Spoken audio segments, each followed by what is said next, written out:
So the president said that his budget is going to extend Medicare solvency for, I think, 25 years. Can you walk us through the math a little bit on how that would work? So I'm not going to dive into the math here. The president's going to lay out his budget, as you know, on Thursday, which will be very detailed and transparent, which is something that the president said he was going to do to make sure that the American people see for themselves how the president sees moving forward on the economy and doing it in a fiscally responsible way. As you know, you've heard me say many times, we welcome Republicans to do the same, House Republicans to put forth their budget, and also in a transparent way. So I'm not going to break it down into specifics here. Again, it'll be transparent, and you all will see it on Thursday. But I'll say more broadly, as it relates to Medicare and the announcement that we made today. As you know, Americans have been paying into this particular program since their first job. Some of them since they were teenagers. And elected officials, we believe, the president believes, has a duty to ensure this lifeline is available for generations to come. And so we're going to do this. We're going to make sure that rich pay their fair share, and by cutting big pharma subsidies to lower costs for seniors and ensure Medicare's durability aren't big ask. And we believe that this is an obligation. This is an obligation that elected officials have. And again, you'll see more of the president's budget on Thursday.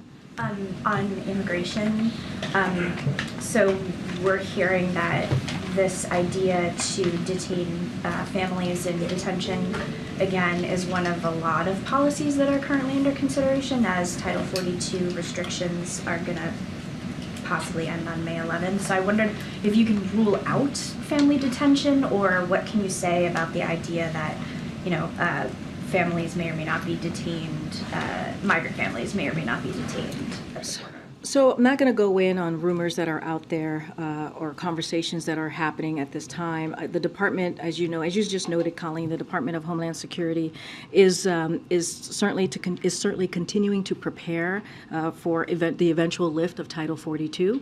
No decisions have been made, but we've been very clear on how we're looking to how the president wants to move forward, and he's been clear from the start, from the beginning of his administration, by putting forth a comprehensive immigration reform. And his approach has been making sure that we expand legal pathways for asylum seekers, limiting illegal immigration, addressing root causes, and also increasing border security. That's how the president has seen the process moving forward. That has been his approach. And what he wants to do is build an immigration system that is secure, that is orderly, and that is humane. And that's how we're going to move forward as we look towards the Title 42 eventually lifting. As you know, it's going to be as soon as May 11th, and that's going to be the president's focus. Go ahead, Mayor.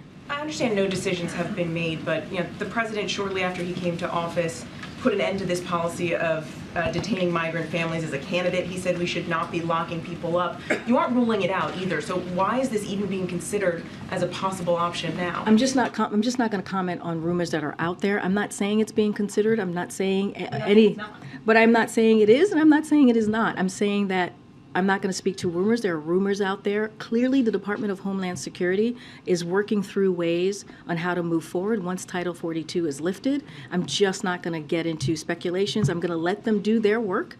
But I will say, and I just laid this out for Colleen, we have laid out over and over and over again, putting forth policies on how the president sees the process moving forward, right? He is going to use the tools that he has before him to make sure that we deal with an immigration system, or we build an immigration system that's, again, safe, orderly, and humane.